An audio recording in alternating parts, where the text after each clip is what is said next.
I'm Jessica Anderson, 72, and 3 months ago I lost my husband David in that devastating tornado that tore through Oklahoma City. While I was still drowning in grief, his family, who barely spoke to us for 15 years, suddenly emerged, like vultures, whispering about assets and protecting David's legacy. At the will reading, his brother actually stood up and told the lawyer I had no right to be there, that I was just the old woman who'd manipulated their beloved David in his final years. The room fell silent as they literally asked me to leave, but what they didn't know was that I had papers in my purse, documents that would not only secure my future, but reveal the truth about who David really trusted. Before we jump back in, tell me where you're tuning in from, and if this story touches you, make sure you're subscribed, because tomorrow I've saved something extra special for you. If you've ever felt invisible in your own family's story, like this video and let me tell you what happened next. The morning of May 20th started like any other Tuesday. David was in his workshop, humming that old Johnny Cash song he loved while fixing our neighbor's broken fence gates. I was in the kitchen, preparing his favorite lunch, turkey and Swiss on rye with extra mustard, the way he'd eaten it for 37 years of marriage. The weather seemed fine, maybe a little humid, but nothing that suggested the hell that was about to unleash itself on our quiet neighborhood. The sirens started wailing at 2:47 p.m. I remembered the exact time because David came rushing into the kitchen, his face pale as he grabbed my hand. "Jess, we need to get to the cellar now." His voice carried a urgency I'd rarely heard in all our years together. The local news was screaming about a massive tornado, an EF5 they said later, barreling straight toward our part of the city. We made it to the cellar just as the house began to shake. David pulled me close, his strong arms wrapping around me. As the world above us exploded into chaos, the sound was indescribably like a freight train filled with screaming metal and breaking glass. Our home of 23 years was being torn apart above our heads, and all I could do was hold on to the man I loved and pray we'd survive. When the silence finally came, it was deafening. David kissed my forehead and whispered, "Stay here, honey. Let me check if it's safe." Those were the last words my husband ever spoke to me. He climbed those cellar stairs, pushed open the door, and stepped into what remained of our neighborhood. A secondary collapse, a massive oak tree that had been thrown like a toothpick, crashed down on him before he could even call out that we were safe. I found him 20 minutes later, after digging through debris with my bare hands, calling his name until my voice gave out. His wedding ring was still on his finger, the simple gold band I'd slipped there 37 years ago, now covered in dust and rain but still catching what little light filtered through the destruction. I sat there in the rubble, holding his hand, talking to him like he could still hear me, until the rescue workers finally arrived and gently pulled me away. The next few days passed in a blur of hospital visits, funeral arrangements, and the overwhelming kindness of neighbors and friends. Our little community rallied around me, bringing casseroles and offering shoulders to cry on. But conspicuously absent were David's family, his brother Tom, his sister Linda, his youngest sister Sarah, who lived just 2 hours away. Not a phone call, not a card, not even a text message, acknowledging that the man they'd grown up with was gone. The silence from David's family wasn't new. It had been our reality for 15 long years. It started the day they met me, actually, though I didn't understand it at the time.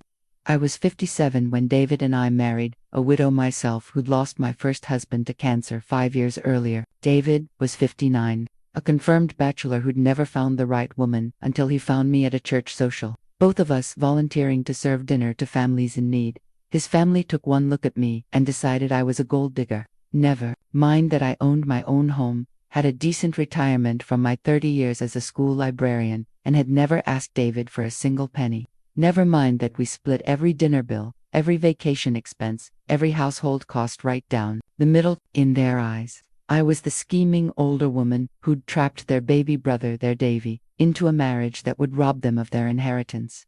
The first Christmas after our wedding, I spent weeks shopping for thoughtful gifts for each of them. For Tom, a leather-bound journal, since David mentioned he was writing a book about their father's military service. For Linda, a beautiful silk scarf from the boutique where I'd seen her admiring 1 month earlier. For Sarah, a collection of vintage sheet music since she played piano. I wrapped each gift carefully, wrote heartfelt notes, and even made homemade cookies to accompany them. Every single gift was returned unopened. The cookies were left on David's doorstep to spoil in the rain. The message was clear. I was not welcome in their family, and anything I touched was contaminated by my presence. I kept trying for years. Birthday cards, anniversary wishes, Christmas packages, all returned to sender. I have a shoebox in my closet filled with 15 years of unopened envelopes, each one stamped return to sender in angry red ink. David would see them when the mail came, and his face would fall a little more each time. He'd never say anything, but I could see the pain in his eyes, the way his shoulders would slump as he carried the rejected mail to the trash. The worst, Poft was watching what it did to him. David was a man who loved his family deeply, despite their flaws. He'd grown up as the youngest of 4 children, with parents who'd died too young, leaving the siblings to raise each other. Tom, Linda, and Sarah had been his whole world before he met me. He'd spent holidays with them, vacations, Sunday dinners. When he chose me, he lost all of that. I don't understand them, he'd say sometimes, late at night when he thought the silence might break him. I'm happier than I've ever been. Why can't they see that? I'd hold him and remind him that their rejection said nothing about us and everything about them. But I knew it hurt him every day. The choice between the family he was born into and the family he'd chosen to build with me. The cruel irony was that they punished him for finding love. Here was a man who'd spent decades alone, who'd given up on marriage and children, who'd resigned himself to being the bachelor uncle who showed up for holidays with store-bought pie. Then he found me, and suddenly he was alive in a way he'd never been before. We laughed together, traveled together, dreamed together about the retirement years we'd share. For the first time in his life, David Anderson was completely, thoroughly happy. That his family couldn't stand it. 3 weeks after David's funeral, I was still moving through each day like a ghost. The house felt enormous and empty without his presence, without his morning coffee brewing ritual, without his evening news commentary that used to make me laugh. I'd taken to eating dinner standing at the kitchen counter, unable to face the dining room table where we'd shared thousands of meals together. The phone rang on a Thursday afternoon while I was sorting through sympathy cards, trying to write thank you notes to the dozens of people who'd shown such kindness during the worst week of my life. The caller ID showed a number I didn't recognize, but the voice was crisp and professional. Mrs. Anderson, this is Robert Henley from Henley Patterson and Associates. I was your husband's attorney. My heart stopped. David had an attorney. In all our years together, he'd never mentioned needing legal services beyond the simple will we'd drawn up together at one of those chain legal offices. Why would he need a private attorney? I'm calling to inform you that there will be a reading of Mr. Anderson's will next Tuesday at 2 p.m. in our offices. The address is 1247 North Walker Avenue, Suite 402. I fumbled for a pen, my hands shaking as I wrote down the information. I'm sorry, Mr. Henley, but I think there might be some mistake. David and I made our wills together at LegalZoom 5 years ago. We left everything to each other. There was a pause, and when he spoke again, his voice was carefully neutral. Mrs. Anderson, your husband executed a new will with our firm 6 months ago. All parties named in the will have been notified of the reading. All parties. My stomach dropped. Who else will be there? I'm not at liberty to discuss the details over the phone, ma'am. I can tell you that the reading will take approximately 1 hour, and I recommend you bring identification. Do you have an attorney you'd like present? An attorney? Why would I need an attorney for my own husband's will reading? No, I don't understand what's happening here. Mrs. Anderson, I know this is a difficult time. These matters are always complex when there are multiple interested parties. I'll see you Tuesday at 2 p.m. He hung up before I could ask any more questions, leaving me staring at the phone with a growing sense of dread. Multiple interested parties. 6 months ago. A new will that I knew nothing about. I spent the weekend in a fog of confusion and growing anxiety. I called David's bank to check on our joint accounts. Everything seemed normal there. I looked through his papers, his desk, his workshop, searching for any clue about why he'd need an attorney or what he might have been planning. Nothing. It was like he'd kept an entire secret life hidden from me. By Monday night, I was convinced that something was terribly wrong. I kept thinking about Mr. Henley's careful tone, the way he'd mention multiple interested parties like it was something I should have expected. The only other people who might have any claim to David's estate were his siblings, the same people who'd refused to acknowledge our marriage or even attend his funeral. The realization hit me like a physical blow. Somehow, some way, David's family had gotten to him.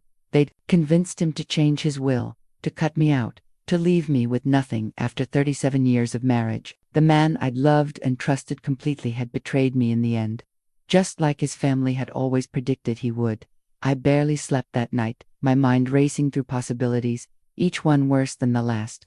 Had David been planning to leave me? Had he been having second thoughts about our marriage? Had his family finally worn him down with their constant rejection and disapproval? By Tuesday morning, I felt like I was walking to my own execution. The law offices of Henley, Patterson and Associates occupied the 4th floor of a gleaming downtown building.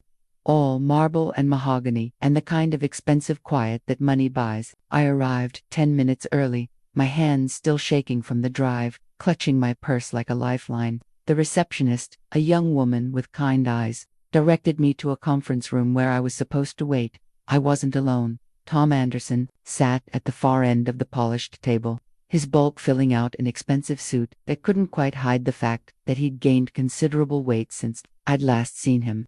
At 55, he'd developed the soft, doughy look of a man who'd given up on taking care of himself. His thinning hair was slicked back, and his small eyes were already focused on me with undisguised hostility. Linda occupied the chair next to him, her perfectly styled blonde hair and designer clothing a stark contrast to her brother's slovenly appearance. She'd always been the most image-conscious of David's siblings, the one who cared desperately about what the neighbors thought. At 52, she maintained the kind of artificial perfection that required constant maintenance and considerable expense. Sarah, the youngest at 48, sat slightly apart from the other two. She'd always been the most reasonable of David's siblings, the one who'd seemed genuinely hurt by the family rift, rather than simply angry about it. She offered me a small, sad smile when I entered, but didn't speak. The silence in the room was suffocating. Tom made a show of checking his expensive watch, sighing loudly as if my presence was an inconvenience he was forced to endure. Linda examined her manicured nails with the kind of focused attention that suggested she was working very hard to ignore me. Only Sarah seemed willing to acknowledge that we were all there grieving the same man. "Jessica," she finally said softly, "I'm sorry about David. I know you loved him." Before I could respond, Tom snorted. "Love? Is that what we're calling it now?" The venom in his voice was like a slap across the face. I'd known this family hated me, but I'd never heard it expressed so openly, so cruelly. Linda didn't look up from her nails, but I saw the corner of her mouth twitch in what might have been approval. "Tom," Sarah said firmly, "that's enough." Is it really enough, Sarah? Because I think we're just getting started." He leaned back in his chair, his small eyes glittering with malice.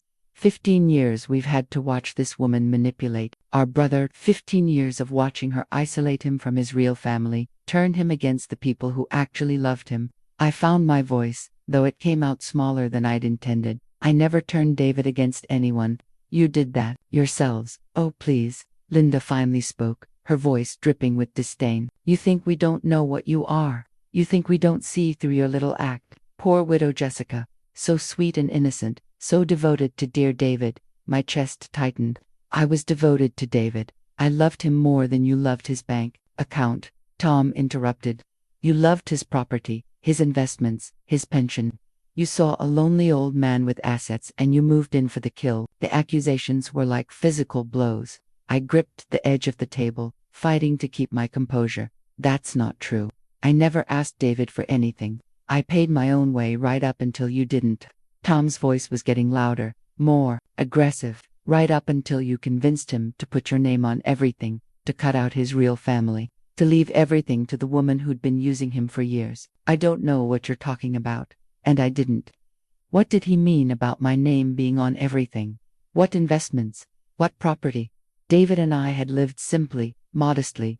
We had our house, our savings, our retirement accounts. Nothing that would justify this level of family warfare. "Of course you don't," Linda said with a bitter laugh. "Play dumb right up until the end. That's your strategy, isn't it?"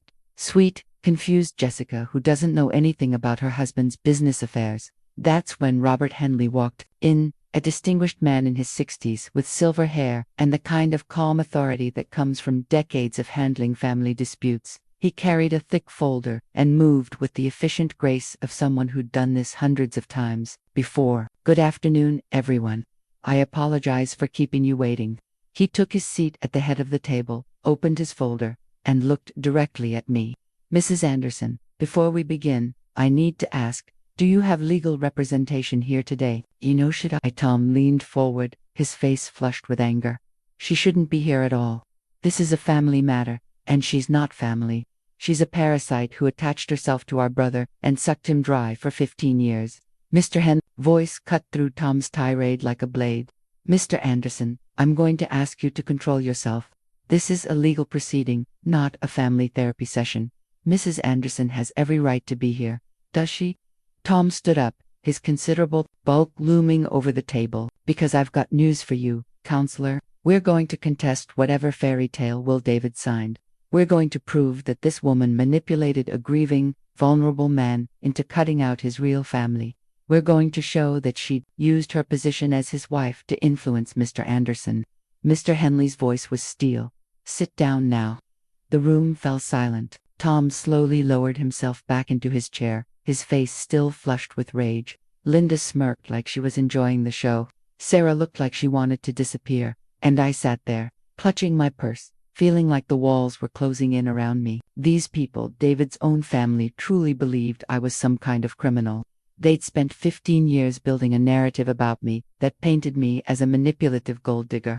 And now they were ready to destroy me, to protect what they saw as their rightful inheritance. What they didn't know was that I had secrets of my own. Mr. Henley opened the folder and pulled out a document that looked official and imposing. We're here today for the reading of the last will and testament of David Michael Anderson, executed on November 15th of last year. He looked around the table. Before I proceed, I want to remind everyone that this is a legal document that was prepared after extensive consultation and reflects Mr. Anderson's final wishes. Tom couldn't contain himself. Extensive consultation with who? Her. He jabbed a finger in my direction. Because if David was making decisions about our families, inheritance based on advice from Mr. Anderson, Mr. Henley's patience was clearly wearing thin. One more interruption and I'll ask you to leave. This document was prepared by my firm with no input from Mrs. Anderson. In fact, she wasn't present for any of the meetings we had with your brother. That stopped Tom cold. I could see the confusion flickering across his face. If I hadn't been involved in David's decision to change his will, then why had he done it? What had motivated him to cut out his family? Mr. Henley began reading the formal language of the will, the legal boilerplate that always sounds so cold and final. But as he continued, I realized something was wrong. David's will was leaving everything to his siblings, just as Tom had expected. The house, the savings accounts, even his personal belongings, all of it divided equally between Tom, Linda, and Sarah. I was mentioned exactly once, as my wife Jessica Anderson, who will receive my personal effects and the sum of $10,000 for her immediate needs. $10,000. After 37 years of marriage, David had left me $10,000. The room was spinning. I gripped the edge of the table, trying to make sense of what I was hearing. This couldn't be right. David would never, he couldn't have them. Was grinning like he'd won the lottery. Well, looks like dear David came to his senses after all. 15 years of marriage and the gold digger gets 10 grand. That's got to sting.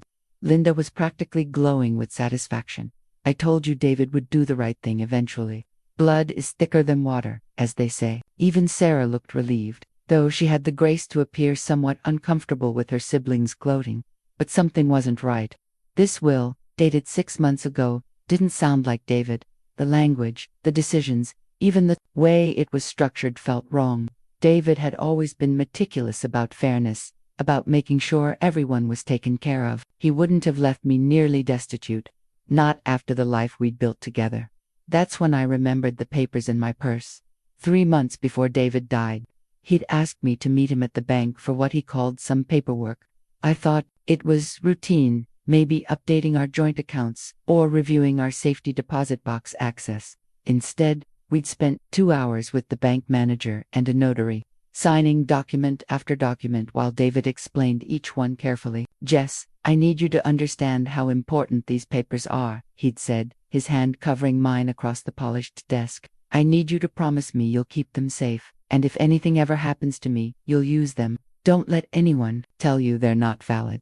Don't let anyone convince you to ignore them. At the time, I'd thought he was being overly cautious. We were both getting older, and it made sense to have our affairs in order. But now, sitting in this conference room, listening to Tom celebrate my financial ruin, I understood what David had been trying to tell me. He'd known this day would come. He'd known his family would try to cut me out, would try to take everything we'd built together, and he'd prepared for it. Mr. Henley was finishing the reading, explaining the next steps in the probate process. When I finally found my voice, "Mr. Henley, I need to show you something." The lawyer looked up, his professional mask slipping slightly to show genuine curiosity. Tom's grin faded. Linda stopped examining her nails. Sarah leaned forward. Suddenly alert, I opened my purse with shaking hands and pulled out the manila envelope David had given me that day at the bank. Inside were photocopies of documents I'd never fully understood: power of attorney papers, property deeds, financial statements. At the time, David had explained them as just-in-case paperwork, protection for both of us if one of us became incapacitated or died unexpectedly. Now I realized they were something else entirely. They were David's real will, his true intentions, hidden in plain sight and legally bulletproof. "These are power of attorney documents," I said, my voice growing stronger with each word. "Executed 3 months before David died. They give me complete authority over all of his assets, including the authority to make decisions about his estate." Mr. Henley's eyebrows shot up. He held out his hand. "May I see those, please?" Tom was already shaking his head.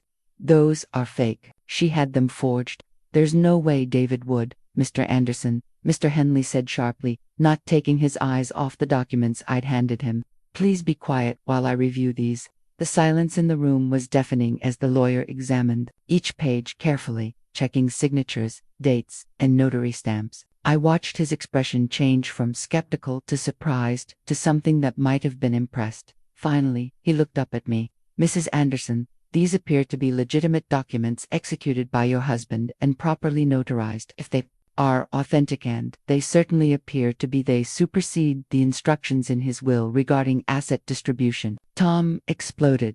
"That's impossible. You can't just wave some papers around." "And actually," Mr. Henley interrupted, "you can.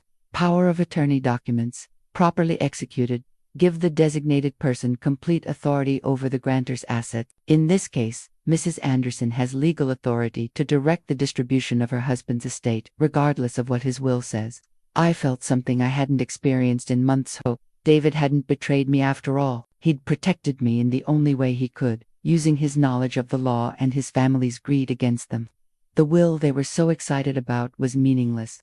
The real power had been in my purse all along. Mr. Henley continued examining the documents with the careful attention of someone who'd seen every possible variation of family legal warfare. "Mrs. Anderson, there's something else here. Your husband included a letter addressed to you, sealed and notarized separately. Would you like me to read it aloud, or would you prefer to review it privately first?" My hands were trembling as I took the envelope from him. I'd never seen it before. David must have added it to the papers after our original meeting at the bank. My name was written across the front in his careful handwriting, and below it, a note, to be opened only in the presence of my family. That was so like David. Even in death, he was orchestrating this moment, making sure his true feelings were heard by the people who'd spent 15 years rejecting the love he'd found with me. "Please," I said, my voice barely above a whisper. "Read it aloud." Mr. Henley opened the envelope carefully and unfolded 2 pages of David's neat handwriting. He cleared his throat and began to read. "To my beloved wife, Jessica, and to my siblings, Tom, Linda, and Sarah. If you're hearing this letter, it means I'm gone, and my family is gathered together for the first time in 15 years. I wish it could have been under different circumstances." Tom shifted uncomfortably in his chair. Linda's perfect composure was starting to crack around the edges. Sarah was staring at the table, her eyes already filling with tears. Mr. Henley continued. "Jessica, my darling wife, by now you know about the will I left with Mr. Henley. I know it must have hurt you terribly to hear that. I'd left almost everything to my siblings. I need you to understand that this will was never meant to be my final word. It was meant to be a test. A test." My heart was racing as the pieces started falling into place. "For 15 years, my family has insisted that you married me for my money. They've claimed you were manipulating me, using me, waiting for me to die so you could inherit everything I'd worked for. They've painted you as a gold digger and me as a fool. Today, In this room, they finally got what they wanted. Will that leaves you with almost nothing? Mr. Henley paused, looking around the table at David's siblings. Tom's face had gone pale. Linda was gripping the arms of her chair. Sarah was openly crying now. The question is, how are they reacting to your supposed poverty? Are they offering to help you? Are they suggesting that perhaps their brother made a mistake, that his widow deserves better? Are they showing you the compassion and family love they claimed I denied them? The silence in the room was devastating. I thought about Tom's gloating, Linda's satisfaction, their complete lack of concern for my welfare. Even knowing I was supposedly left with almost nothing, they'd shown no kindness, no family loyalty, no basic human decency. Or are they celebrating? Are they gloating over your misfortune? Are they treating you exactly the way they've treated you for 15 years, like an enemy to be defeated, rather than a family member to be protected? Mr. Henley's voice remained steady and professional, but I could see the effect David's words were having on everyone in the room. This wasn't just a will reading, it was a moral inventory, a reckoning 15 years in the making. The power of attorney documents Jessica is carrying represent my true intentions. Every asset I own, every investment I've made, every piece of property in my name, all of it belongs to my wife, the woman who loved me completely and asked for nothing in return. She is my heir, my partner, and my family in every way that matters. Tom made a strangled sound that might have been protest or despair. Linda was staring at the documents in Mr. Henley's hands like they were weapons aimed at her heart. But I'm not a cruel man, and despite everything, I still love my siblings. Jessica, the power of attorney gives you complete control, but I'm asking you, not requiring, asking to consider providing for Tom, Linda, and Sarah according to their behavior today. If they've shown you kindness, if they've treated you like family, if they've demonstrated the love and compassion they claim I denied them, then please share what I've left behind. The lawyer looked up at me, his expression grave. There's more, Mrs. Anderson. However, if they've treated you with the same cruelty and dismissal they've shown for 15 years, if they've celebrated your supposed misfortune, if they've proven that their interest was only in my money and never in my happiness, then you owe them nothing. In that case, I leave the decision entirely to your generous heart, knowing that you'll be fairer to them than they've ever been to you. The room was completely silent except for Sarah's quiet sobbing. I looked around the table at these people, who'd been so eager to claim their inheritance, so quick to celebrate what they thought was my downfall. Not one of them had asked if I'd be okay. Not one had offered help or support or even basic sympathy for a widow facing poverty. Mr. Henley continued reading, to Tom, Linda, and Sarai. Hope you understand now what I've been trying to tell you for 15 years. Jessica didn't steal me from you. You drove me away with your suspicion, your cruelty, and your inability to accept that I found happiness with her. She didn't isolate me from my family. You made it impossible for me to have both the woman I loved and the siblings I grew up with. Tom's head was in his hands now. Linda was staring out the window, her jaw clenched so tight I thought she might break her perfect teeth. I spent 15 years hoping you'd change your minds, hoping you'd see what I saw in Jessica, hoping you'd welcome her into our family and give me back the relationships I'd lost. Instead, you doubled down on your resentment and forced me to choose between you and the love of my life. I chose love. I chose happiness. I chose the family that chose me back. The final paragraph was addressed to me alone, and Mr. Henley's voice softened as he read David's last words to his wife. Jessica, my beautiful, generous, loving wife, you gave me the happiest 15 years of my life.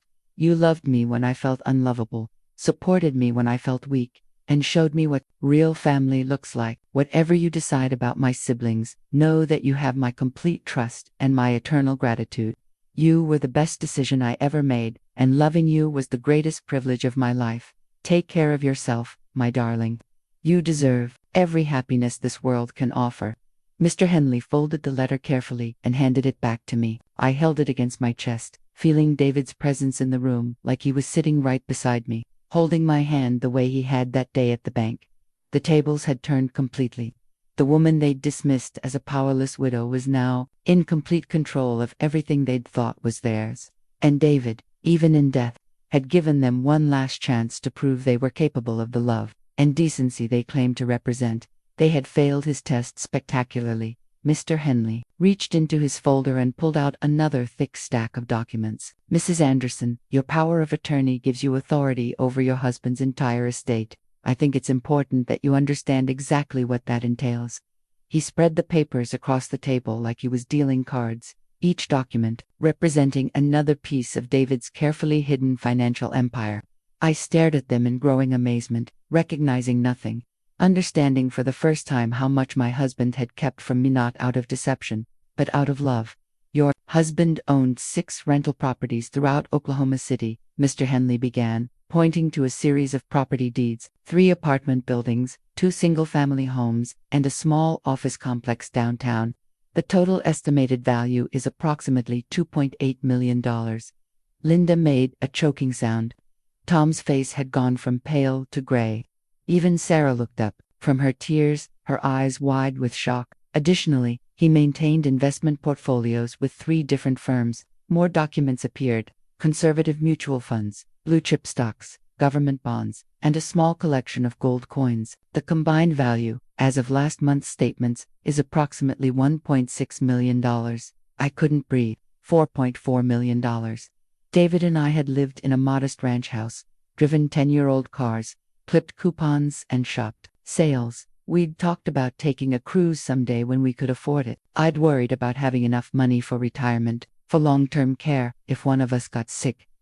And all the while, my husband had been quietly building an empire. There's also a business, Mr. Henley continued, Anderson Property Management, which your husband established 8 years ago to handle his real estate investments. The business itself is valued at approximately $400,000, with an annual profit margin that's been steadily increasing. Tom found his voice, though it came out as a croak. That's impossible.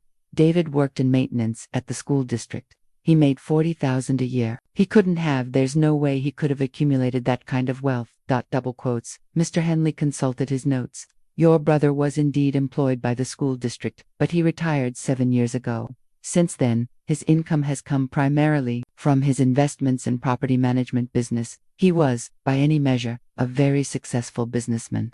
But why didn't he tell me? The question slipped out before I could stop it. We shared everything. Why would he keep this secret? For the first time since he'd started reading David's letter, Mr. Henley smiled. Mrs. Anderson, your husband left specific instructions about that as well. He pulled out another envelope, this one marked financial explanation for Jessica. Only, I opened it with shaking hands and found a single page in David's handwriting. My dearest Jess, I read aloud, partly for my own benefit and partly because I wanted his family to hear this too. I know you're wondering why I never told you about the money. The truth is, I was scared. David had been one of the bravest men I'd ever known. I was scared that if you knew how much I was worth, you'd feel guilty about the simple life we were living. I was scared you'd want to change things, buy a bigger house, take expensive vacations, live like rich people instead of like us. I was scared that money would complicate the most uncomplicated love I'd ever known. Tears were running down my face as I continued reading. You loved me when you thought I was a retired maintenance worker with a modest pension. You split dinner, bills with me, insisted on paying your own way, never asked for anything beyond my time and attention. You married me for love, pure and simple, and I wanted to keep it that way. I looked up at Tom, Linda, and Sarah, seeing their faces clearly for the first time. Tom's expression had shifted from shock to something that might have been shame. Linda was staring at the table, her perfectly composed mask finally cracking. Sarah was crying harder now, but her tears looked different, less like grief and more like regret. The investments started small. I continued reading. When I retired, I had about $200,000 in my pension and 401k. I started buying rundown rental properties, fixing them up myself, and renting them out. Each profit went into the next property or into conservative investments.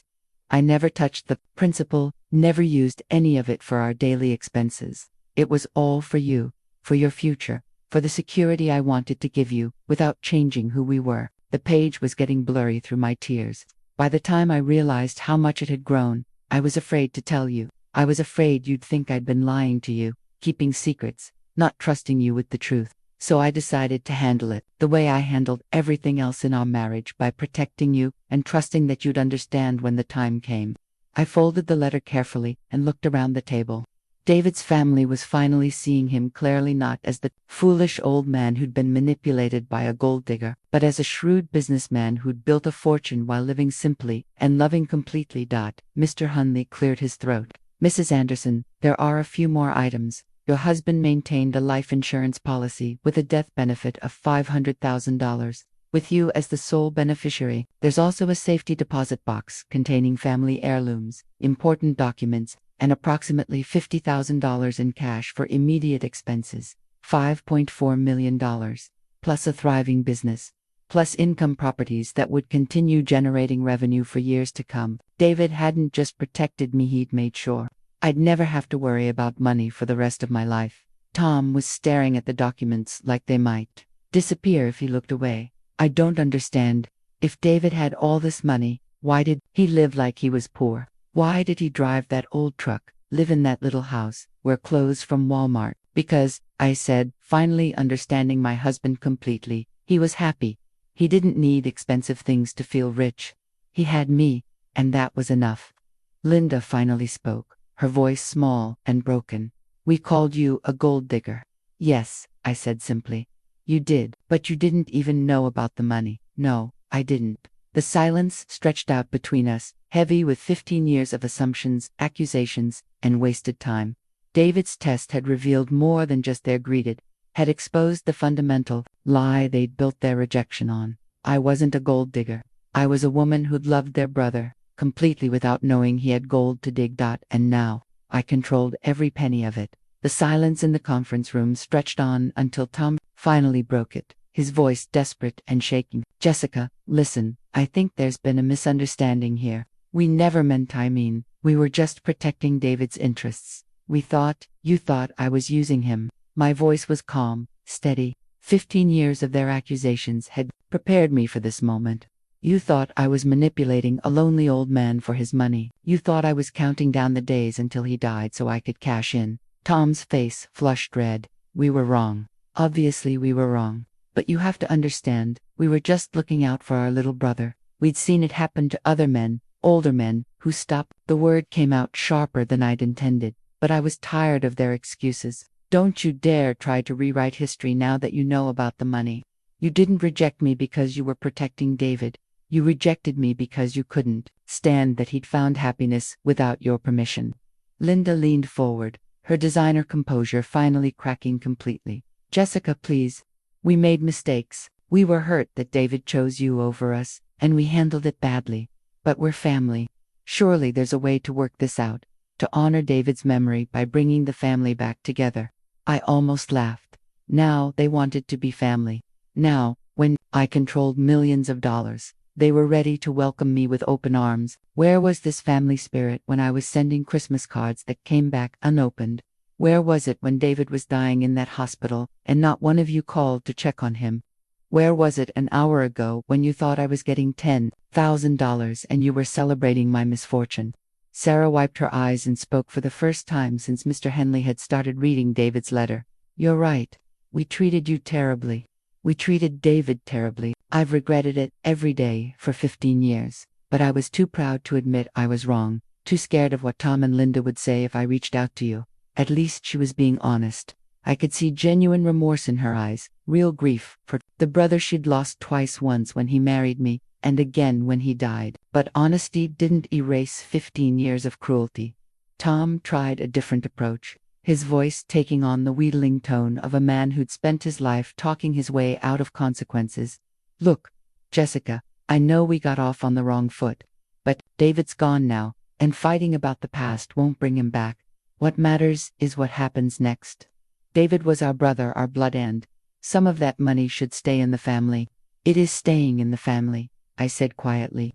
It's staying with David's wife, his chosen family. That's not what I meant, and you know it. Tom's desperation was showing now, the careful politeness slipping away to reveal the entitled man underneath. That money, David built that fortune with the values our parents taught him, with the work ethic he learned growing up with us, represents our family's legacy, not yours. Mr. Henley cleared his throat. Mr. Anderson, I feel obligated to remind you that Mrs. Anderson has complete legal authority over these assets. Your brother made his wishes very clear. His wishes. Tom stood up again, his voice rising. His wishes were influenced by 15 years of manipulation. This woman isolated him from his family, filled his head with lies about us, convinced him that we didn't love him. How do we know she didn't forge those power of attorney documents? How do we know this whole thing isn't an elaborate con game? The accusation hung in the air like poison. After everything they'd heard, after David's letter explaining exactly why he'd made his choices, Tom was still trying to paint me as the villain in their family story. But his desperation gave me an idea. I reached into my purse again and pulled out something. I'd almost forgotten about a small digital recorder David had insisted I carry, just in case. After we'd signed the power of attorney documents, "Tom," I said, my voice steady and clear, "I want you to repeat what you just said about me manipulating David and forging documents. But first, let me tell you something interesting. David gave me this recorder 3 months ago. He said I might need it someday to protect myself from accusations exactly like the ones you're making." Tom's eyes widened as he stared at the small device in my hands. He was recording our conversations. Linda's voice was barely a whisper. "No," I said.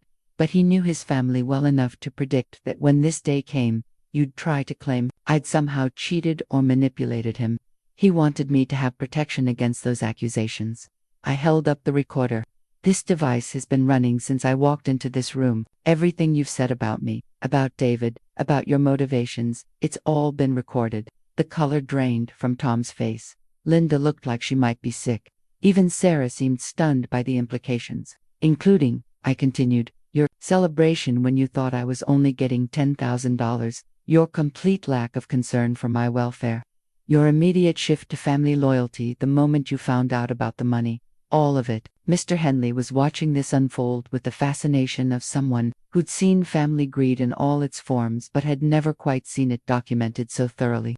"Now," I said, my voice growing stronger with each word, "do you want to continue accusing me of manipulation and forgery? Because I think this recording, along with David's letter and his very detailed explanation of why he made these choices, would be very interesting to a probate judge if you decide to contest his wishes." Tom sat down heavily, his bluster completely deflated. Linda was staring at her hands. Sarah was crying again, but now her tears looked like shame. For the first time in 15 years, David's family was seeing me as I really was, not a victim they could intimidate, not a gold digger they could expose, but a woman who'd been loved and protected by a man who knew exactly what he was doing. The digital recorder sat on the conference table between us like a tiny witness to everything that had transpired. I could see Tom calculating, his mind racing through the implications of his words being preserved forever. Linda had gone completely silent, her perfect facade finally crumbling under the weight of her own exposed greed. Sarah continued crying, but her tears seemed cleaner now, like she was finally grieving for her brother instead of her lost inheritance. Mr. Henley broke the silence with the gentle authority of someone who'd guided families through their worst moments for decades. "Mrs. Anderson, you have some decisions to make. As the holder of comprehensive power of attorney, you have complete discretion over the distribution of these assets. What would you like to do? What did I want to do? 15 years ago, I'd wanted nothing more than to be accepted by David's family, to share holidays and birthdays, to be the sister-in-law who brought dessert and listened to their stories. I'd wanted to love them because David loved them, to build bridges between the man I adored and the siblings who'd helped shape him. But that woman felt like a stranger to me now. That woman had been naive, hopeful, willing to absorb their rejection and cruelty because she believed that love could eventually win. This woman, the one sitting in this conference room, holding the power to change all their lives, this woman had learned some hard truths about human nature. I looked at each of them in turn, really seeing them for the first time without the filter of my own desperate desire to belong. Tom, red-faced and sweating, a man who'd spent the last hour celebrating what he thought was my poverty and then immediately pivoting to family reconciliation when he realized I controlled millions. His business card, which I'd noticed earlier, listed him as a consultant, the kind of vague job title that usually meant someone was between real employment. The expensive suit that didn't quite fit suggested a man trying to project success he didn't actually possess. Linda, whose perfect appearance and designer clothing had always intimidated me, now looked brittle and desperate. She'd mentioned family legacy, But I remembered David telling me years ago that she'd burned through 2 marriages and had never held a steady job for more than a year. Her interest in David's money wasn't about honoring their parents, it was about maintaining a lifestyle she couldn't afford. And Sarah, the youngest, the one who'd always seemed the most reasonable, her tears felt genuine, her regret real. But she'd had 15 years to reach out, 15 years to be the bridge between David and his siblings. Instead, she'd chosen the comfortable path of going along with Tom and Linda's rejection, avoiding conflict at the cost of her relationship with her brother. "I want to tell you about the David you lost," I said finally, my voice calm and clear. "Not the man you remember from your childhood. Not the brother you thought you were protecting from me, but the man he became in the 15 years you refused to know him." Tom opened his mouth to protest, but I held up my hand. David became a successful businessman not because he was greedy, but because he was generous. He bought those rental properties and fixed them up himself because he wanted to provide affordable housing to families who couldn't qualify for traditional mortgages. He charged below market rent and never raised it unless he absolutely had to. His tenants loved him because he was fair and kind. I could see Sarah listening intently, hungry for any connection to the brother she'd lost. He invested conservatively because he'd grown up poor and never wanted to risk our security on get-rich-quick schemes. Every penny he made, he turned back into helping people, whether it was his tenants, the charities he supported quietly, or the co-workers who needed help with unexpected expenses. Linda was staring at the table, but I could tell she was listening, too. He never told me about the money because he didn't want it to change us. He loved our simple life, our quiet dinners, our Saturday morning garage sales. He loved that I chose him when I thought he was just a retired maintenance worker with a modest pension. He loved that our relationship was built on affection and compatibility, not financial security. Tom's breathing was getting heavier, like he was struggling with something internal. And every single day, he grieved for his family, not the inheritance you thought you deserved, not the financial security you assumed you'd get, but the relationships he'd lost. He grieved for the brother who used to call him on Sundays, for the sisters who used to include him in their holiday plans, for the family dinners and birthday celebrations that stopped the day he married me. Sarah was crying harder now, but she was nodding too, finally understanding what their rejection had cost all of them. "He used to wonder what you were doing, how you were managing, whether you were happy." He'd see Tom's business card and worry that his consulting work wasn't steady enough. He'd notice Linda's Facebook posts about her travels and hope she was managing her finances responsibly. He'd remember Sarah's piano playing and wonder if she was still making music. I paused, looking around the table at these 3 people who'd spent so much energy hating me that they'd forgotten to love their brother. The man who built this fortune, who made these careful plans, who protected me in ways I never even knew I needed protection. That man spent 15 years hoping his family would come back to him, not because he needed their approval, not because he couldn't be happy without them, but because he remembered when they were a family who loved each other. The silence that followed was different from the earlier tension. This was the quiet of people finally understanding what they'd lost, and realizing it was so much more than money. Dr. Henley was watching me with something that looked like respect. "What are your instructions regarding the estate, Mrs. Anderson?" I took a deep breath and made the decision that David's generous heart would have wanted me to make. Even after everything his family had put us through, Mr. Henley pulled out a legal pad and prepared to take notes. "Mrs. Anderson, how would you like to proceed with the estate distribution?" I looked down at the papers scattered across the table: property deeds, investment statements, business documents, all representing the empire David had built in secret while living our simple, beautiful life. Then I looked at his siblings, these people who'd caused him so much pain but whom he'd never stopped loving. "First," I said, my voice steady and clear, "I want to make something very clear to all of you. What I'm about to decide isn't about what you deserve. After the way you've treated David and me for 15 years, after what I witnessed in this room today, you don't deserve anything." Tom's face went ashen. Linda clutched her purse like it might protect her from what was coming. Sarah just nodded, accepting what she clearly saw as justice. "This is about what David would have wanted, and about the kind of person he taught me to be during our marriage. David was generous to a fault, forgiving beyond reason, and hopeful even when that hope was repeatedly disappointed."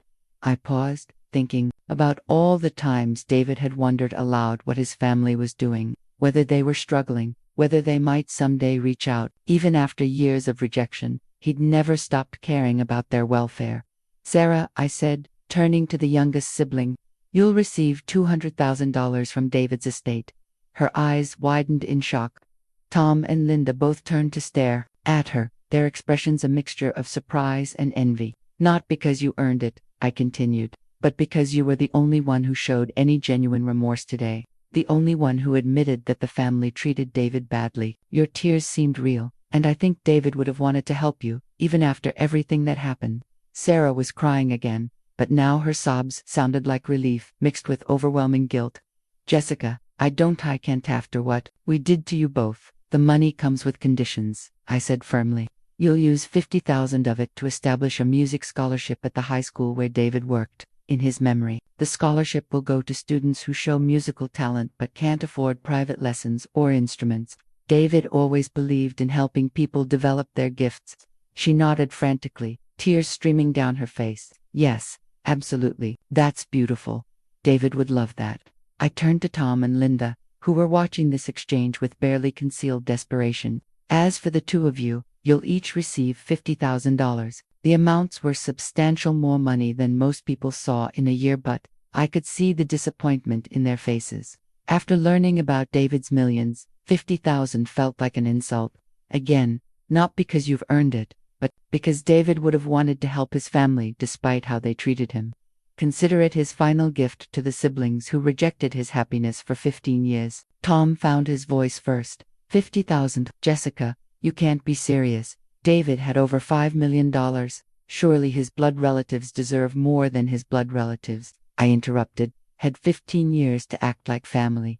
You chose not to. You chose to treat him like an enemy, to treat me like a criminal, to prioritize your assumptions over your relationship with your brother. David's letter made it very clear that he was testing you today, and you failed that test completely.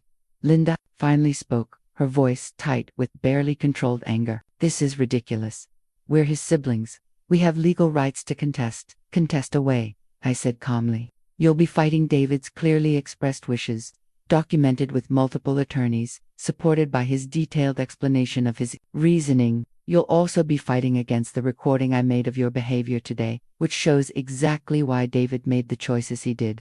Mr. Henley nodded approvingly. Mrs. Anderson's legal position is extremely strong. Any contest would likely be unsuccessful and expensive. I pulled out one more document from my purse, something David had included that I'd almost forgotten about. Tom, Linda, there's something else you should know.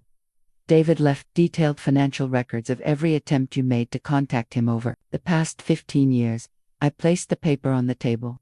It was a simple spreadsheet, meticulously maintained, with dates and descriptions. The entries were heartbreaking in their brevity. December 2010, Tom called asking for loan for business startup, hung up when I mentioned Jessica. March 2012, Linda sent birthday card, no mention of my wife or marriage. November 2014, Sarah invited me to Thanksgiving dinner, specified just you when I asked about bringing Jessica. January 2018, Tom asked for help with mortgage payment. Said Jessica wasn't welcome at family dinner to discuss it. The list went on, a catalog of conditional love and financial opportunism spanning 15 years. Every contact had been about money or had excluded me. Not once had any of them simply called to check on their brother, to see how he was doing, to express interest in his life. This is why David made the choices he did, I said, watching their faces as they read their own behavior documented in black and white. You didn't lose your inheritance because I manipulated him.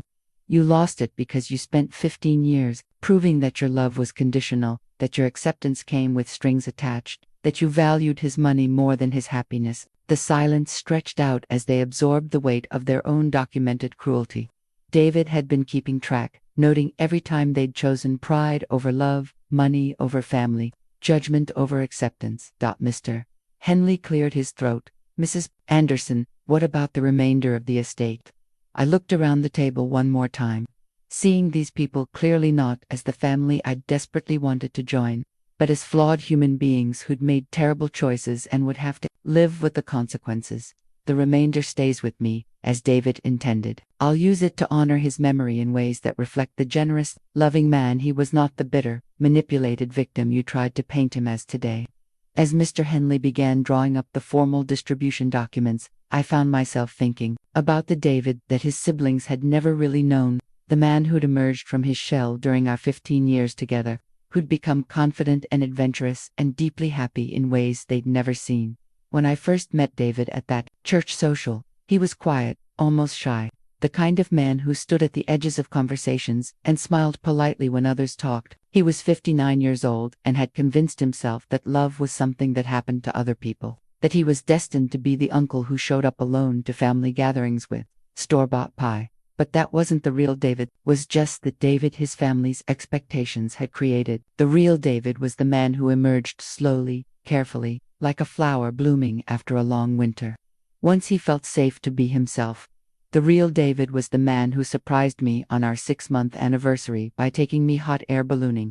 Something he'd always wanted to try but had never done because it seemed silly for a man alone. He was so nervous that morning, checking and rechecking the weather, asking the pilot dozens of questions about safety, but his face when we lifted off pure joy, like a child seeing magic for the first time. The real David was the man who decided, at age 62, that he wanted to learn to dance. Not because I'd asked him to, but because he'd seen couples dancing at our friend's anniversary party and realized he wanted to be able to hold me like that. We took lessons every Thursday night for 2 years, and he never missed a single one. Even when his arthritis was acting up, the real David was the man who cried the first time I made his mother's cornbread recipe. Not because it was perfect, but because no one had cared enough to ask him about his memories of her cooking. Since she'd died 20 years earlier, he spent the whole evening telling me stories about his childhood, about the way his mother would hum while she baked, about how the kitchen always smelled like heaven when he came home from school. That was the David his siblings could have known if they'd made room for him to be happy. Instead, they'd gotten stuck on their image of him as their baby brother, the one who needed their protection and guidance, the one whose choices required their approval. I remembered the first Christmas, after we were married, when David had suggested we try one more time to include his family in our celebration. I'd been reluctant. Their rejection still stung, but he'd looked so hopeful that I couldn't say no. We'd planned an elaborate dinner, bought thoughtful gifts, even hired a photographer to capture what we hoped would be the beginning of a new chapter. No one came, not because they had other plans, not because of weather or illness, but because they'd decided as a family that acknowledging our marriage meant accepting me, and they weren't ready to do that. David had stood at the window for an hour past the time they should have arrived, watching for cars that never came, holding on to hope until it became impossible to deny what was happening. That night, as we ate our Christmas dinner alone, he'd made a decision that changed everything. "I'm done apologizing for being happy," he'd said, his voice quiet but firm. "I'm done feeling guilty for choosing love. If they can't accept that you make me better than I've ever been, then that's their loss." And from that moment forward, he'd started building the life he wanted instead of the life they expected him to have. He'd started investing in property, not just for the money, but because he enjoyed the work of fixing things, of creating homes for families. He'd started traveling with me, taking the trips he'd always wanted to take but had never felt deserving of. He'd started living like a man who knew his worth instead of like someone always asking permission to be happy. The photo album I kept on our mantle told the story of those 15 years. David learning to ski at 64, David and me at the Grand Canyon, David hosting barbecues for our friends, David reading to children at the library's story time, picture after picture of a man who'd found himself in middle age and embraced every moment of it. His siblings had missed all of it. They'd chosen to freeze him in time as the little brother who needed their guidance, who couldn't possibly make good decisions without their input. They'd missed watching him become confident, successful, adventurous. They'd missed his laughter, his stories, his quiet pride in the life we'd built together. Most of all, they'd missed the chance to see what their love and acceptance could have added to his happiness. David would have welcomed them into our world with open arms. He would have shared his success, celebrated their achievements, been the brother and uncle they remembered from childhood. Instead, they'd gotten nothing. 15 years of nothing, followed by a will reading that exposed everything they'd lost through their own stubborn pride and misplaced righteousness. Mr. Henley looked up from his documents. "Mrs. Anderson, I need some additional information for the distribution paperwork. Will you be maintaining the rental properties, or would you prefer to sell them?" The question brought me back to the present. to the practical realities of managing David's empire. But as I considered my answer, I realized I was thinking like David would have thought, not about maximizing profit, but about how to honor the values that had guided his investments. "I'll keep them," I said. "David bought those properties to provide affordable housing. I want to continue that mission." Tom couldn't let it go. Even as Mr. Henley was preparing the final distribution documents, even after everything that had been revealed about David's careful planning and their own documented cruelty, he was still scheming. "Jessica," he said, leaning forward with the desperate intensity of a man who'd just watched millions of dollars slip through his fingers, "I think you're making a mistake here, a big mistake." I looked at him calmly, no longer intimidated by his bluster. "How so, Tom?" "This whole thing, David's letter, these power of attorney documents, this elaborate plan, it doesn't make sense. David wasn't some mastermind manipulator. He was a simple man, a maintenance worker. He wouldn't have been capable of setting up something this complex." Mr. Henley's eyebrows rose, but he continued working on the documents, clearly accustomed to family members making increasingly desperate arguments as their inheritance evaporated. "What are you suggesting?" I asked, though I had a feeling I knew where this was heading. Tom reached into his briefcase and pulled out a manila folder. "I'm suggesting that someone helped him, someone with legal knowledge, someone who understood how to manipulate estate law to cut out the rightful heirs." He opened the folder and spread out several documents across the table. "I've been doing some research since we got the call about this will reading. I hired a private investigator to look into David's finances, his associates, his activities, in the months before he died." Linda perked up, suddenly interested. Sarah looked uncomfortable, like she knew this was wrong but didn't have the strength to object. "And what did your investigation reveal?" Mr. Henley asked, his voice carefully neutral but with an undertone that suggested he'd seen this particular desperate gambit before. Tom pulled out what appeared to be a medical report. David was suffering from early-stage dementia. He was diagnosed 8 months ago, just 3 months before he signed those power of attorney documents. According to this report, his cognitive decline was significant enough to affect his judgment and decision-making ability. My blood ran cold. That's not possible. David was sharp as a tack right up until the day he died. He was managing his properties, handling his investments. Was he? Tom interrupted, or was someone else managing them for him? Someone who convinced a confused, declining old man to sign documents he didn't understand. He pulled out another document, this one with official letterhead. "This is from Dr. Marcus Webb, a neurologist who examined David last year. The report clearly states that David was showing signs of cognitive impairment consistent with early Alzheimer's disease." I stared at the document, my mind racing. David had never mentioned seeing a neurologist. He'd never shown any signs of confusion or memory loss. If anything, he'd seemed more focused and sharp in his final months, more determined to get his affairs in order. "This is impossible," I said, but doubt was starting to creep in. What if I'd missed the signs? What if David had been hiding his decline from me? What if Mr. Henley reached for the medical report, his expression skeptical? "May I examine this document?" Tom handed it over with the confidence of a man who thought he'd just played a winning card. "Of course, you'll see that it's completely legitimate.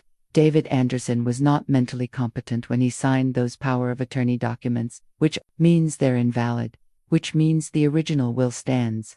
I watched Mr. Henley's face as he read the report, looking for any sign that Tom might be right, that everything I thought I knew about David's final months might be wrong. But instead of concern, I saw something else in the lawyer's expression: professional skepticism, mixed with what might have been amusement. "Mr. Anderson," Mr. Henley said slowly, "this is indeed a medical report about David Anderson. However, it's not about your brother." "What do you mean?" Tom's confidence faltered. "This report is dated 15 years ago and concerns a David M. Anderson who was 78 years old at the time of examination.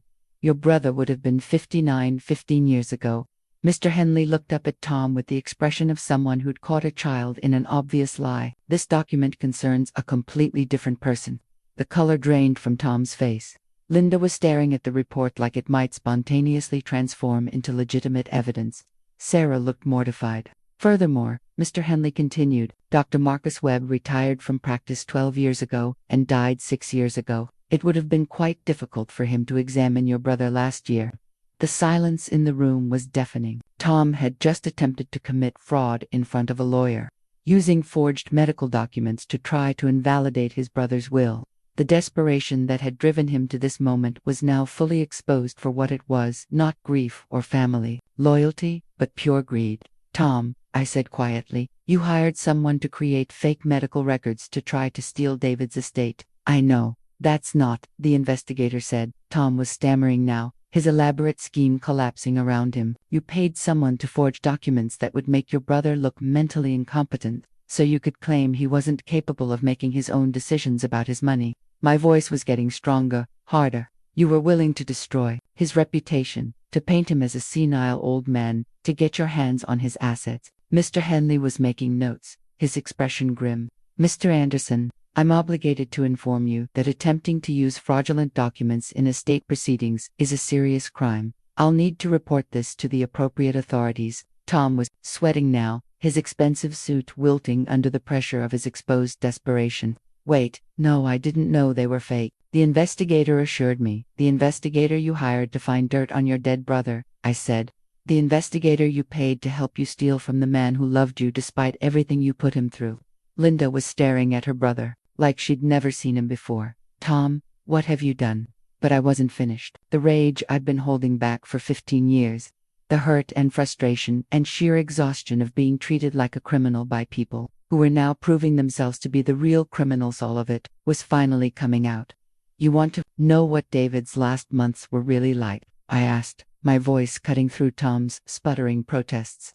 You want to know about his mental state? I reached into my purse one final time and pulled out a leather portfolio I'd been carrying since David's death, something I'd brought today, not because I'd planned to use it, but because I couldn't bear to leave it at home. Inside were documents that told the real story of David's final months, the truth that would destroy Tom's pathetic attempt at fraud once and for all. These, I said, placing the first document on the table, are David's real medical records from Dr. Sarah Chen, his actual physician for the past 10 years, complete physical and cognitive evaluation conducted 2 months before he died.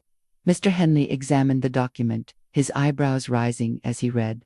Perfect cognitive function. No signs of dementia or impairment. Dr. Chen notes that Mr. Anderson was exceptionally sharp and focused, with clear understanding of complex financial and legal concepts. Tom's face went from red to gray. The fraudulent medical report was still sitting on the table next to the real one. The contrast between them stark and damning.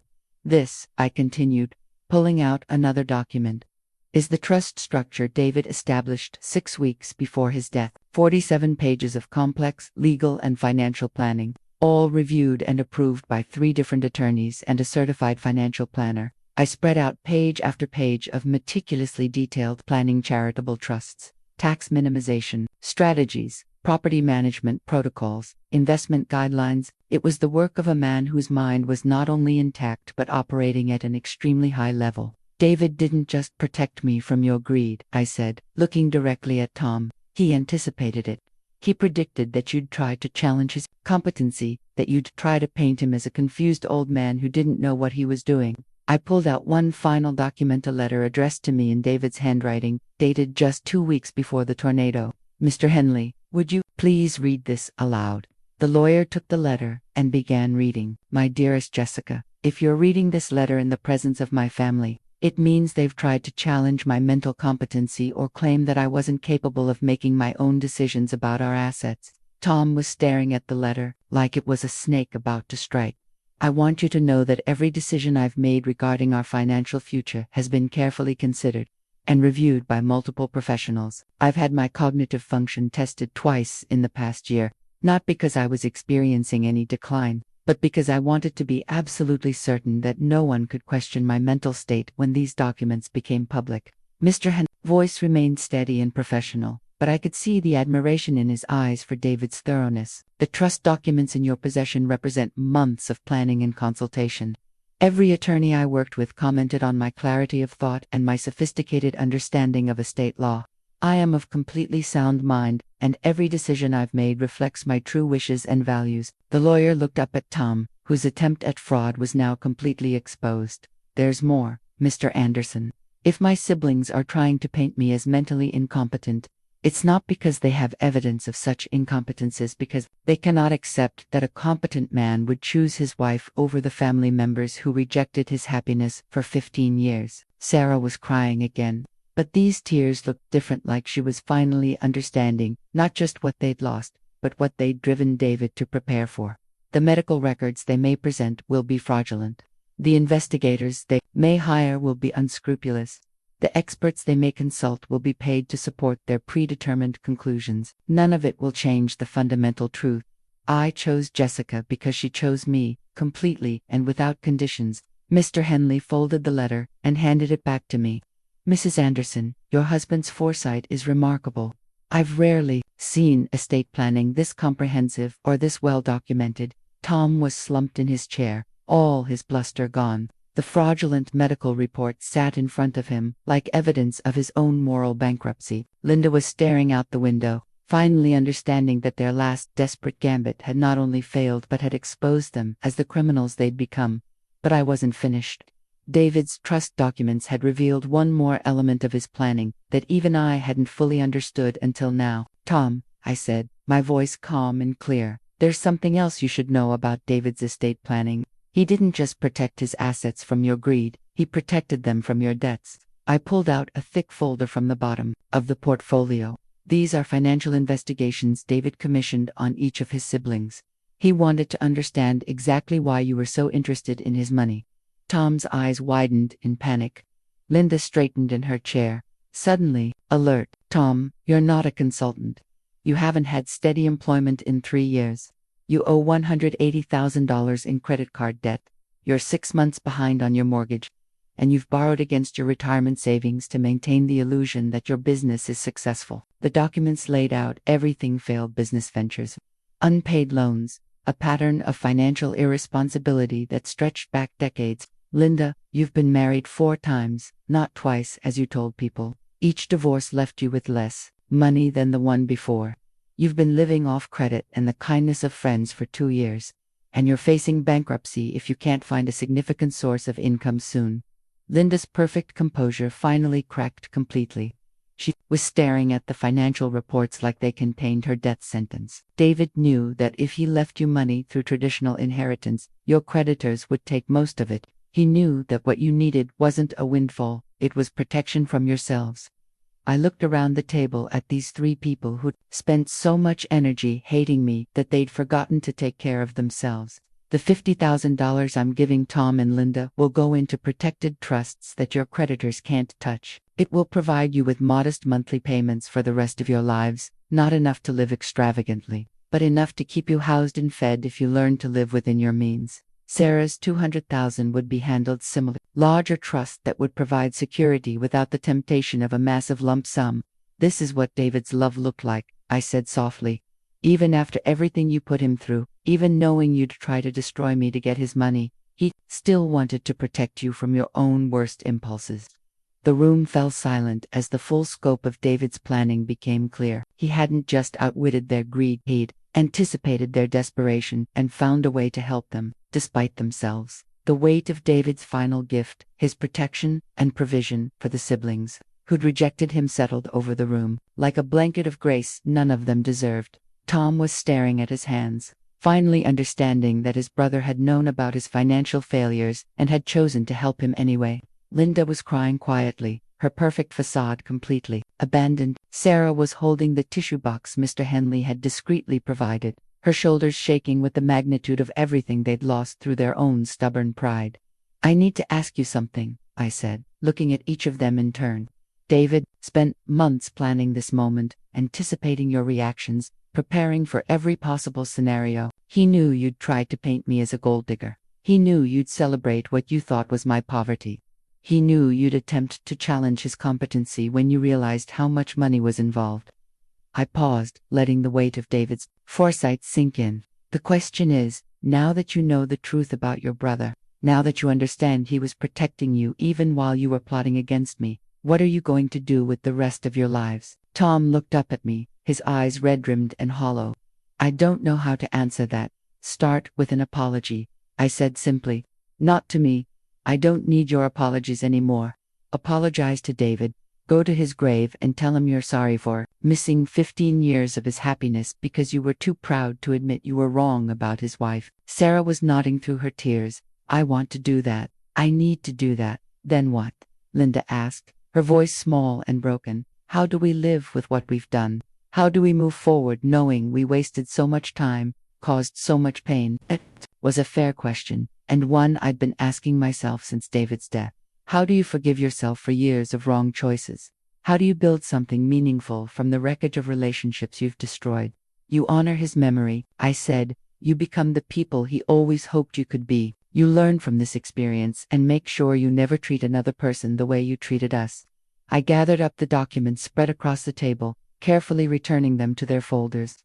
David's planning, his letters, his final acts of love and protection, all of it would be filed away now. The legal framework for a new chapter that none of us had expected to write. Tom, you're getting a monthly stipend that will cover your basic expenses if you're careful with it. Use this time to figure out what you actually want to do with your life, instead of chasing get-rich-quick schemes that never work. He nodded, looking older than his 55 years but perhaps wiser too. Linda, the same applies to you. You have enough coming in to live modestly but comfortably. Maybe it's time to stop trying to maintain an image you can't afford and start building a life based on who you really are instead of who you think you should be. She was clutching a tissue, her perfectly manicured hands finally showing the stress she'd been hiding. I don't even know who I really am anymore. Then you have the rest of your life to figure it out, I said. That's a gift, not a punishment. I turned to Sarah, the sister who'd shown the most genuine remorse, the most real grief for the brother they'd all lost. Sarah, you have enough money to pursue music again if you want to, or whatever dream you gave up along the way. David would want you to use his gift to create something beautiful. She was crying harder now, but she managed to nod. He used to love hearing me play piano when we were kids. I stopped because I don't even remember why I stopped. Then start again, I said simply. It's never too late to start again. Mr. Henley had finished preparing the final distribution documents. Mrs. Anderson, if you could review these and sign where indicated, we can finalize the estate settlement. As I read through the legal language that would make David's wishes official, I found myself thinking about the conversation we'd had the night before he died. We'd been lying in bed, listening to the thunder that preceded the tornado by just 12 hours, and he'd taken my hand in the darkness. Jess, he'd said, if something happens to me, I want you to know that these 15 years with you have been the best years of my life. I want you to promise me that you'll be okay, that you'll take care of yourself, that you won't let anyone make you feel small or unworthy. I'd laughed and told him nothing was going to happen, that we had decades ahead of us, that he was being unnecessarily morbid. But he'd squeezed my hand and made me promise anyway. Promise me you'll remember how much you're loved, he'd whispered. Promise me you'll remember that you deserve every good thing this world has to offer. Now, signing documents that secured my future and provided for his siblings despite their cruelty, I finally understood what David had been trying to tell me. Love isn't about keeping score or demanding fairness. Love is about choosing generosity, even when it's not deserved, about protecting people even when they're trying to hurt you, about leaving the world a little better than you found it. David had loved his siblings enough to protect them from their own worst impulses. He'd loved me enough to ensure I'd never have to worry about money or security. And he'd loved himself enough to build a life of happiness and meaning despite their rejection. I signed the final document and handed it back to Mr. Henley. Is that everything? Almost, he said, pulling out one last envelope. Your husband left this for you to open after the estate was settled. He was very specific that you should read it privately. After everyone else had left, I took the envelope, feeling the weight of David's final words to me. Whatever he'd written, whatever last message he'd wanted me to receive, it would have to wait until I was alone with my grief and my newfound understanding of the man I'd married. First, I had something to say to his family, something that had been building in my heart throughout this entire ordeal. Before we leave here today, I said, looking around the table one last time, I want you to understand something. David forgave you long before he died. He forgave you for rejecting me, for cutting him out of your lives, for choosing pride over love. This whole elaborate planet wasn't about revenge. It was about protecting all of us from the damage that anger and resentment can do. I stood up, gathering my purse and the precious documents that represented David's love and foresight. I forgive you too. Not because you've earned it, but because David taught me that forgiveness is a gift you give yourself, not something you withhold to punish other people. I forgive you, and I hope you can forgive yourselves." The silence that followed was different from all the others, not tense or angry or desperate, but peaceful, sad, but peaceful. "If you want to be part of my life going forward, if you want to honor David's memory together, my door is open. But I won't tolerate any more accusations, any more attempts to diminish what he and I had together, any more treatment like I'm some kind of criminal who stole your brother's happiness." Sarah stood up first, her eyes still red from crying. "Jessica, I would like that very much. I would like to get to know the woman my brother loved so much that he was willing to give up everything else for her." Linda and Tom exchanged glances, and I could see them struggling with their pride, their embarrassment, their 15 years of built-up resentment. "Think about it," I said gently. "You don't have to decide right now, but remember David's gone. We can't get him back, and we can't undo the hurt we've all caused each other. All we can do is decide what kind of people we want to be going forward." I walked toward the door, then turned back one last time. "David would want us to be a family. Not because we share blood, but because we choose to love each other despite our flaws. The question is whether we're brave enough to try." 6 months later, I stood in the community center where David and I had first met, watching volunteers serve dinner to families who needed help putting food on the table. The Anderson Family Foundation, established with a portion of David's estate, had already served over 10,000 meals, and we were just getting started. Sarah was there too, playing piano in the corner while children ate and families talked. She'd kept her promise about the music scholarship, and seeing the joy on her face as she played reminded me of the stories David used to tell about their childhood, when the house was filled with music and laughter, before life complicated everything. "Jessica," a volunteer approached me, holding a clipboard. "There's someone here who'd like to speak with you." I looked up to see Tom standing near the entrance, looking uncertain and older than his 55 years. He'd lost weight, and his clothes, simple jeans and a polo shirt instead of his expensive suits, suggested a man who'd finally learned to live within his means. "Tom," I said, walking over to him, "I wasn't sure you'd come." He shifted uncomfortably, clutching a small wrapped package. "I wasn't sure either, but Sarah said you do this every month, that David would have loved seeing people helped this way. I needed to see it for myself." Over the past 6 months, our relationship had been tentative at best. Tom had struggled with his reduced circumstances, with the reality of living on a fixed income after years of chasing impossible dreams. But according to Sarah, he'd been attending Alcoholics Anonymous meetings. Apparently, his drinking had been worse than any of us realized and was slowly building a more honest life. "How are you doing?" I asked, and for the first time in 15 years, I actually wanted to know the answer. "Better," he said simply. "Some days are harder than others, but better. The counselor at AA says I spent so many years running from my problems that I forgot how to sit still and deal with them. The monthly payments from David's trust, they're teaching me to budget, to plan, to live like a grown-up instead of like a teenager who thinks money will solve everything." He held out the package he'd been carrying. "I made this for you. It's not much, but I wanted you to have something that came from my hands instead of my wallet." I unwrapped it carefully and found a small wooden picture frame, clearly handmade, with David and Jessica carved into the bottom in careful letters. It was simple but beautiful, the work of someone who'd taken time and care with every detail. "Tom, this is lovely. Did you make this yourself?" He nodded, a slight flush of pride crossing his face. "I've been taking woodworking classes at the community college. Turns out I'm actually good at working with my hands when I'm not trying to get rich quick. The instructor says I have potential, that I could maybe start a small business making custom pieces." It was the first time I'd seen Tom excited about anything that didn't involve making money fast. There was something different about him, more grounded, like he'd finally stopped running from himself. "David would be proud of you," I said, and meant it. "He always believed you had more potential than you gave yourself credit for." Tom's eyes filled with tears. "I went to his grave last week, like you said I should. I sat there for 2 hours, telling him everything I was sorry for, everything I wish I'd done differently. I know he can't hear me, but he can hear you," I said firmly. "Love doesn't end when someone dies, Tom. The connection we have with the people who matter to us, that's eternal." We stood in comfortable silence for a moment, watching Sarah play while families shared their evening meal. The community center was warm and bright, filled with the kind of simple human connection that David had always valued above money or status. Linda came by last week, Tom said quietly. She wanted to talk about maybe joining us at these volunteer dinners. She's been having a hard time adjusting too well to reality, I guess. But she's starting to understand that maybe having less money means having more of something else. Linda's transition had been the most difficult.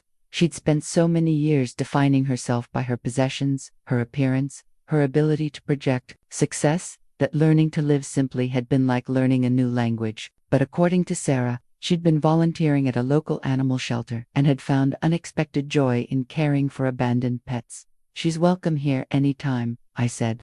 David always hoped we could be a real family someday. Maybe it just took losing him for us to learn how. Tom nodded, then hesitated.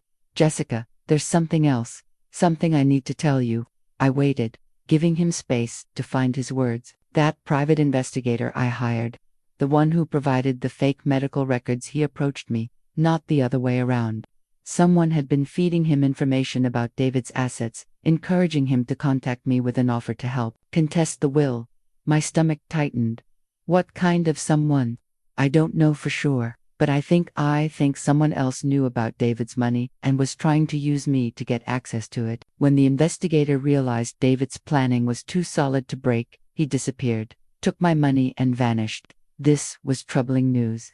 David had been so careful about protecting his privacy, about keeping his wealth hidden from people who might try to exploit it.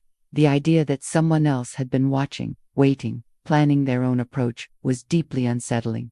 Do you have any idea who it might have been? I asked. Doc Tom shook his head. Could have been anyone, a neighbor who noticed things, someone from the bank, maybe even someone from the law firm. All I know is that I was stupid enough to let them use me, and I'm sorry. I should have told you sooner, but I was embarrassed about how easily I'd been manipulated. I put my hand on his arm, feeling the genuine remorse in his confession. Thank you for telling me now. I'll mention it to Mr. Henley. See if there's anything we need to do to protect David's assets. As we talked, I noticed a woman sitting alone at one of the tables, not eating, just watching the activity around her, with the careful attention of someone who didn't quite belong. She was well-dressed, but not expensively so, probably in her 40s, with the kind of professional appearance that suggested she worked in an office somewhere. Excuse me for a moment, Tom, I said, making my way over to her table. Hi, I said gently. I'm Jessica Anderson. Are you here for dinner, or can I help you with something else? She looked up at me with eyes that were sharp and calculating, and immediately I felt the hair on the back of my neck stand up. Actually, she said with a smile that didn't reach her eyes, I was hoping to speak with you privately. I have some information about your late husband that I think you'd find very interesting. The woman's smile sent a chill down my spine, but I kept my expression neutral. After everything I'd been through with David's family, I'd learned to recognize the look of someone who thought they had leverage over me. I'm sorry, I said politely, but I don't discuss my husband's affairs with strangers. If you need help with food or services, our volunteers can assist you. Otherwise, I'll need to ask you to leave. She laughed, a sound that was meant to be friendly but came across as predatory. Oh, Mrs. Anderson, I think you'll want to hear what I have to say. It concerns some business dealings your husband had that weren't quite as legitimate as his lawyers led you to believe. I felt Tom appear beside me, his protective instincts finally kicking in after months of recovery and reflection. Jessica, is there a problem here? The woman looked between us, clearly recalculating her approach. No problem at all. I'm Carol Hendricks, and I represent some investors who had dealings with Mr. Anderson's property management business. We've discovered some irregularities that we'd like to discuss privately.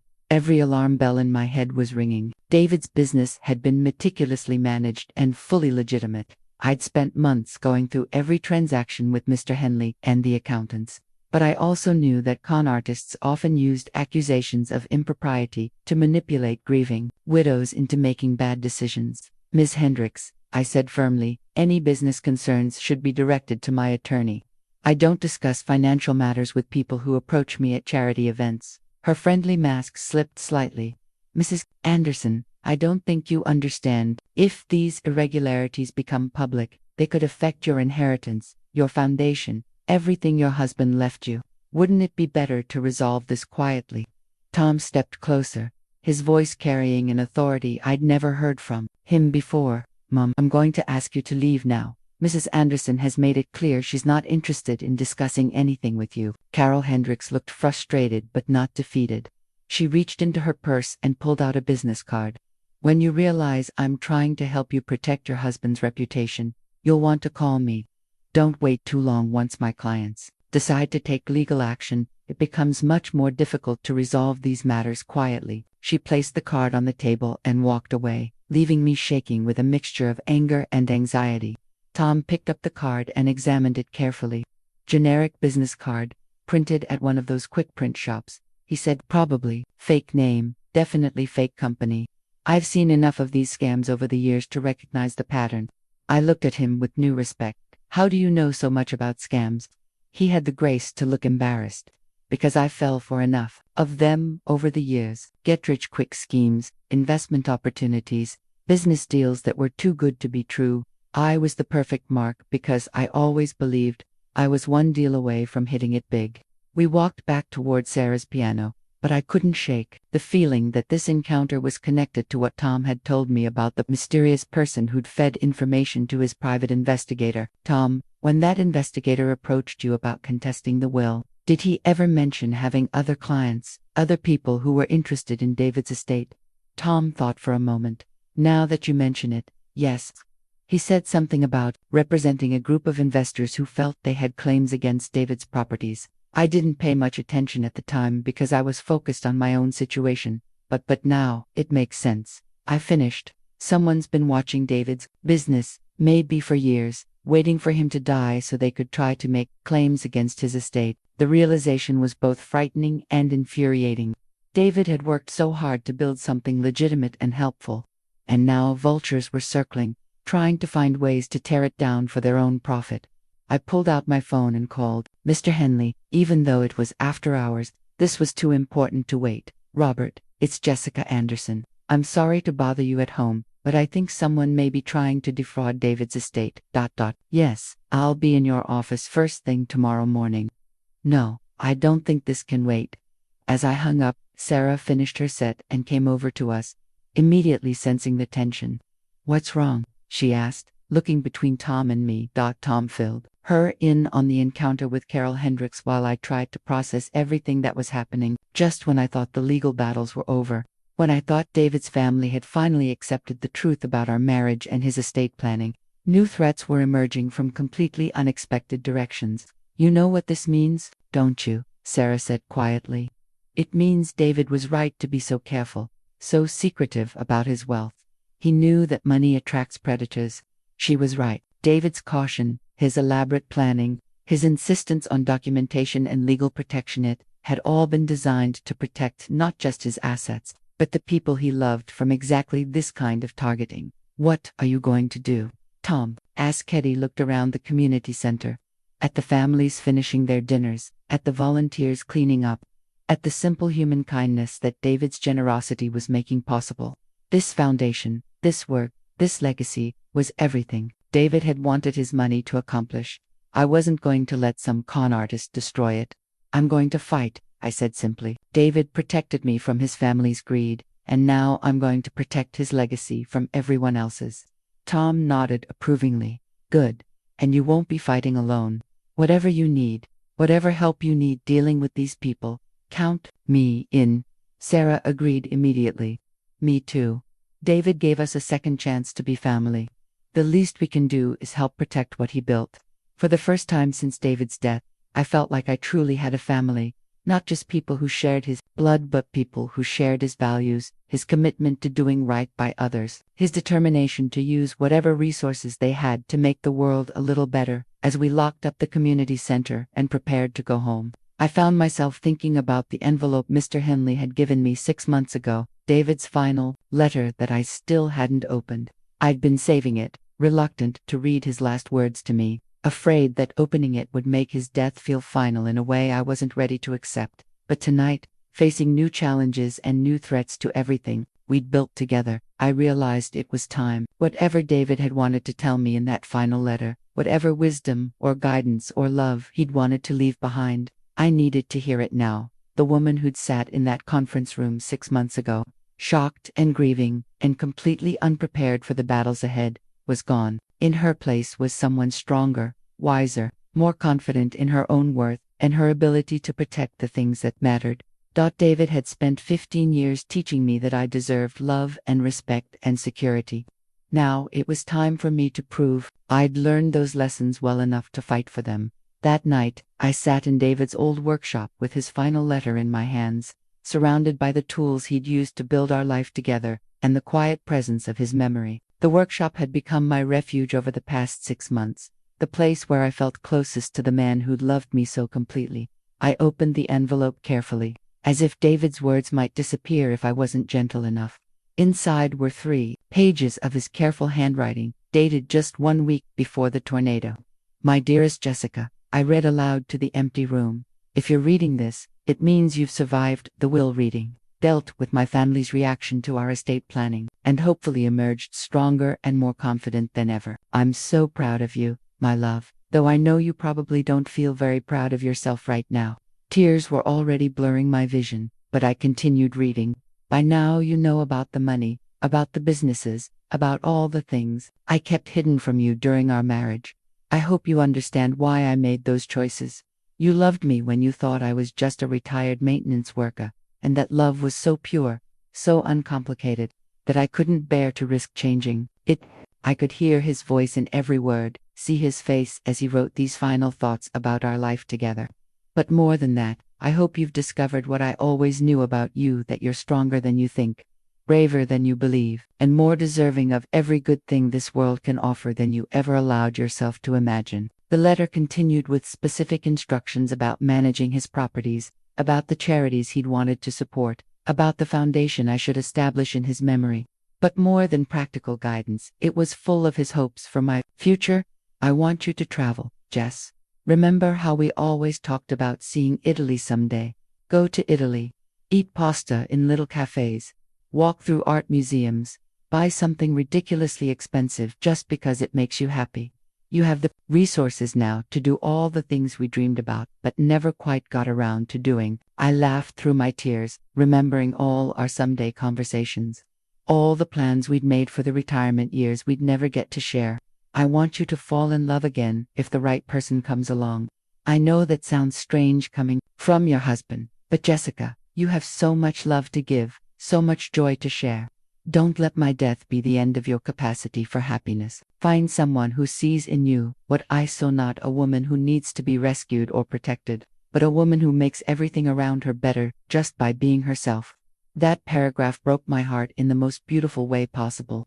Even in death, David was more concerned with my happiness than with preserving his memory. Most importantly, I want you to use the resources I've left you to make the world a little better. Not because you owe it to anyone, not because it's expected of you, but because I know your generous heart won't be satisfied with anything less. Build something beautiful, Jess. Help people who need help. Create something that will outlast both of us. The final page was more personal, filled with memories of our 15 years together. Expressions of gratitude for the love and joy I brought to his life, and reassurances that even death couldn't diminish what we'd built together. You asked me once why I never seemed afraid of dying, and I told you it was because I'd already lived more happiness in 15 years with you than most people experience in a lifetime. That was true, but it wasn't the whole truth. I'm not afraid of dying because I know that what we created together, the love, the laughter, the quiet contentment of 2 people who truly chose each other, that doesn't die with the body. It lives on in you, in the way you'll treat other people, in the kindness you'll show to strangers, in the legacy of love you'll leave behind. I was crying openly now, but they were tears of gratitude rather than grief. David's final words weren't about endings, they were about beginnings, about the life I still had to live and the good I still had to do. So dry your tears, my beautiful wife, and start planning your next adventure.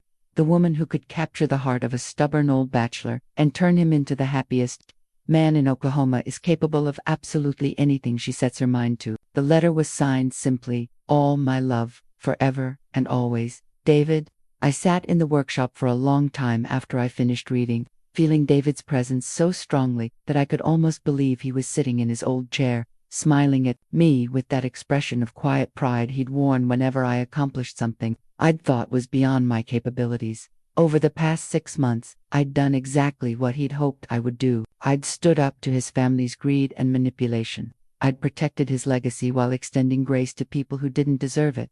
I'd established the foundation that was already helping hundreds of people in our community. I'd discovered strengths I didn't know I possessed and learned to see myself the way David had always seen me.